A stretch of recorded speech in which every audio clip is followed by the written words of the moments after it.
27 फरवरी 2026 दिल्ली के रूस Avenue court से एक बड़ा फैसला आता है जो कि भारतीय राजनीति की नींव हिला के रख देगा। आम आदमी पार्टी के सबसे बड़े 5 नेताओं को जेल में डाल दिया गया।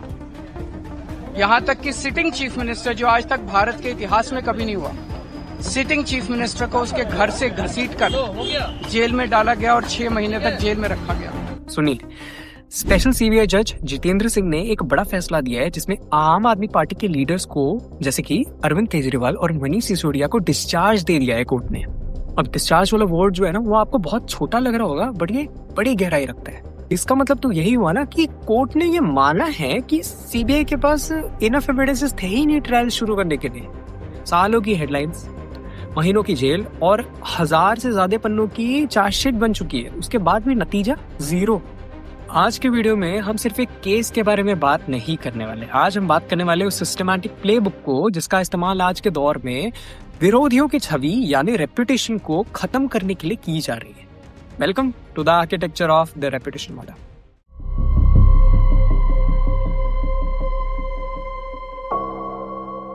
आज के वक्त में लोग एक्विटल और डिस्चार्ज में फर्क ही नहीं समझते। देखिए मेरे दोस्तों, एक इंसान तब बरी होता है जब पूरा केस चले और आखिर में जज आपको बोले कि आप निर्दोष हैं। और वही डिस्चार्ज का मतलब ये होता है कि जज ने आपकी केस फाइल खोली और बोली कि एविडेंसेस तो वैलिड ही नहीं है, आपने इसे जेल में क्यों रखा। ये होता है हमारा डिस्चार्ज। सोच के देखिए, देश की राजधानी के सिटिंग मुख्यमंत्री, ठीक है, और डेप्यूटी सीएम को बिना कोई ठोस सबूत के जेल में इतने महीनों सड़ाया गया। हमारे कोर्ट ने ये तक कह दिया कि सीबीआई के इन्वेस्टिगेटिंग ऑफिसर के अगेंस्ट में डिपार्टमेंटल इंक्वायरी होनी चाहिए, क्योंकि जो एविडेंसेस है ना, वो मैन्युफैक्चर किए गए। देखिए कितना बड़ा एलिगेशन है और ये सब बातें छुपनी नहीं चाहिए, इसलिए मैं आप तक ये सब इन्फॉर्मेशन पहुंचाना चाहता हूँ इस वीडियो के द्वारा। अगर आज कोर्ट में 600 पन्ने में एक जज बार बार बोल रहे हैं कि किसी भी आरोपी के खिलाफ सबूत है ही नहीं, तो क्यों अरविंद केजरीवाल को जेल भेजा? क्यों मनीष सिसोदिया ने 2 साल जेल में बिताए? क्यों संजय सिंह जेल गए? अब सबसे बड़ा सवाल ये है कि केजरीवाल वाकई जीत गए कानूनी तौर पर, हाँ, लेकिन राजनीतिक तौर पर कब? उनकी इम्पेक्केबल ऑनेस्ट इमेज पर जो दाग लगाया गया है उसका क्या? The operation was successful but the patient is dead. दोस्तों, ये कोई इत्तेफाक नहीं है, ये सोची समझी स्ट्रैटेजी है। चलिए इस प्लेबुक को ना 4 स्टेप्स में समझते हैं। स्टेप 1, सबसे पहले ऐसे इंसान को चुनो जो सरकार की नीति विधियों पर सवाल उठा रहा है, आने वाले संभावनाओं को भाप रहा है और अच्छे कल की मांग कर रहा है, जो लोकप्रिय भी हो रहा है। हम मान लेते कोई भी नेता, जर्नलिस्ट या फिर एक्टिविस्ट, कोई भी आम इंसान मेरे तरह भी हो सकता है जो इनके चपेट में, इनके टारगेट में आ जाए। Step 2, agency entry. अब यहाँ पे एंट्री होती है ईडी, सीबीआई और इनकम टैक्स जैसी एजेंसीज की। अब जो पीएमएल है ना, prevention of money laundering act, अब इसके इस्तेमाल से ये एजेंसीज बिना कोई ठोस सबूत के किसी को भी अरेस्ट कर सकती है, only on the basis of suspicion. यहाँ पे गिल्टी अंटिल प्रूवन इनोसेंट वाला सिद्धांत चलाया जा रहा है। This is whole lot of a hypocrisy boss. Step 3, media trial. ये सबसे जरूरी स्टेप है। अरेस्ट होते ही मानो तो गोदी मीडिया एक्टिव हो जाती है, 24 घंटे डिबेट चलाती है। भ्रष्टाचारी केजरीवाल, आतंकी Umar Khalid. Am I really in India or am I in China? कितना भी डेमोक्रेसी खत्म हो चुका है क्या अभी?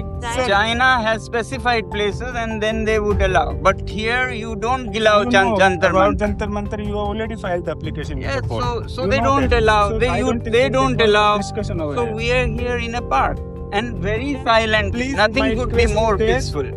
पब्लिक के दिमाग में ये बात बैठा दी जाती है, अगर जेल गया है तो कुछ ना कुछ तो किया ही होगा। स्टेप 4, अब कोर्ट में केस सालों तक चलाया जाएगा, बेल रिजेक्ट करवाई जाएगी और उसके बाद तो आपको पता है कि जब तक इंसान बाहर आएगा, चाहे वो 100% निर्दोषी क्यों ना साबित हो जाए, तब तक उसका बिजनेस, उसकी पार्टी और उसका इज्जत सब मिट्टी में मिल चुका होगा। क्या केजरीवाल पहले शिकार है? बिल्कुल भी नहीं। आपको पता होना चाहिए फादर स्टैन स्वामी के बारे में। ये 84 साल के एक बुजुर्ग थे जिनको पार्किंसंस की बीमारी थी। पता है इन पर क्या आरोप लगा था? कि एक देशद्रोही है, ये लोगों को अंदर से माइंड वॉश कर रहे हैं। ये ना जेल में पानी पीने के लिए स्ट्रॉ मांगते मांगते मर गए। पर क्या फर्क पड़ता है ना आज के टाइम पे, क्योंकि वो तो है ही नहीं हमारे साथ।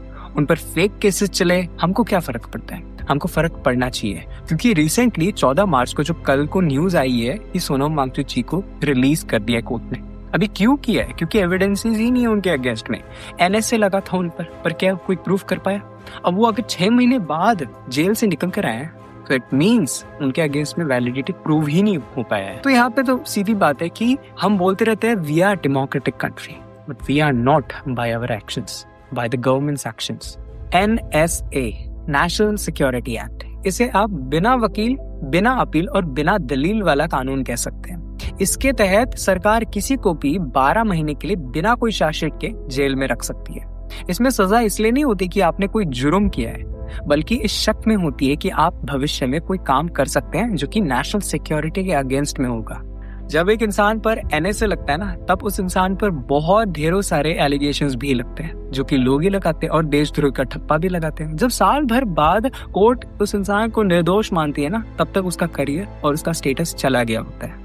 अब बात ऐसी है कि बहुत सारे लोग बोलेंगे this is an investigation made by the government, but this is not, this is called a pre-emptive silencing. एक सच्चाई हमारे भारत की ये भी है कि हमने बहुत सी चीजें अडॉप्ट की है, बट हमने सबसे अच्छी चीज जो होती है humanity and living in peace and living in unity, जो हमने अभी तक अपना नहीं पाए। अब ये क्यों? क्योंकि हमारी जो जियोपॉलिटिक्स है ना, बहुत ही ज्यादा टेंस्ड है। अब ये क्यों हो रही है? क्योंकि जो सत्ता में आने वाले जो पॉलिटिकल पार्टीज है ना, either they use some of the dirty tricks to win the elections and either people use to only chant and debate on the topic of religion and how to just make their supremacy. अब यहाँ पे कोई लोग egoistic हो जाते हैं, कोई हो जाते हैं very devoted, and some of the people only talks about the illiterates and not about the literate people who are actually doing for the country. Likewise, Raghav चिट्टा जी इतने सारे जो हमारे बिल्स इंट्रोड्यूस कर रहे हैं हमारे पार्लियामेंट में, क्या उनके बारे में किसी ने जिक्र किया? क्या कोई किसी ने अप्रिशिएट किया? नहीं, क्योंकि अपोजिशन पार्टी चाहती ही नहीं है वैसा। Sir, I rise to speak not on abstract numbers today, but on everyday anxieties of Indians. The title of my speech is I do not oppose, I rise to propose. First, I propose joint filing of income tax return. Sonam Wangchuck जी, ये वही इंसान है जिन्होंने पूरी दुनिया को सिखाया है कि चाइना का मुकाबला कैसे किया जाता है। ये वही इंसान है जिन्होंने भारतीय सेना के लिए टेंट्स बनवाए लद्दाख में, और जब बात आई लद्दाख के लोगों के अधिकारों के बारे में, तब उनको एंटी नेशनल और चाइनीज एजेंट का करार दे दिया गया। The message is very clear. अगर आप सरकार से सवाल पूछेंगे तो आपके देशभक्ति पर सवाल उठाया जाएगा, and this is the reality of India. ये खेल सिर्फ राजनीति तक सीमित नहीं है, मीडिया को कैसे कंट्रोल किया जाता है सबसे बड़ा एग्जाम्पल है NDTV। 2017 में CBI ने प्रणोई रॉय पर लोन फ्रॉड का केस दर्ज किया। सालों तक ये केस चला, NDTV को फंडिंग मिलना बंद हो गई, कंपनी की वैल्यू गिर गई।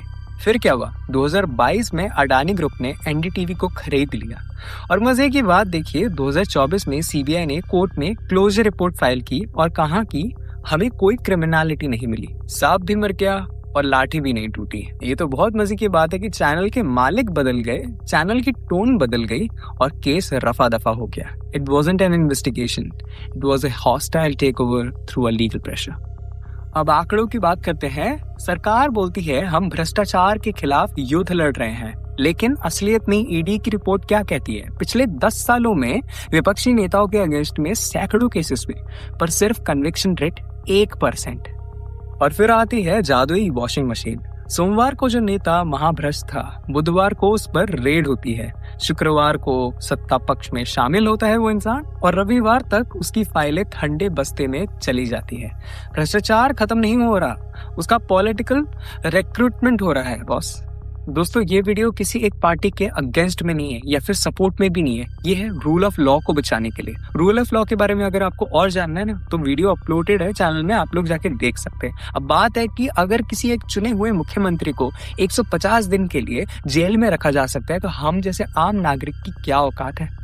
जब एजेंसी सरकार के पॉलिटिकल टूल बन जाती है ना, तब लोकतंत्र खत्म हो जाता है। कोर्ट ने भले ही आज के दिन में केजरीवाल को रिहा कर दिया है, पर जो बदनामी हुई इतने साल की, उसका हर्जाना कौन देगा?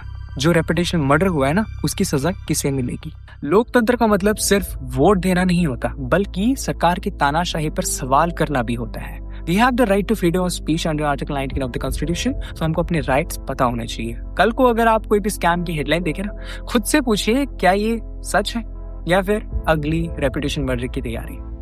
आपको क्या लगता है इस फैसले के बारे में? क्या आपको लगता है आज के वक्त में एजेंसीज निष्पक्ष तौर से अपना काम कर रही है? कमेंट्स पे अपनी राय जरूर दें। Stay inform, stay sceptical. जय हिंद।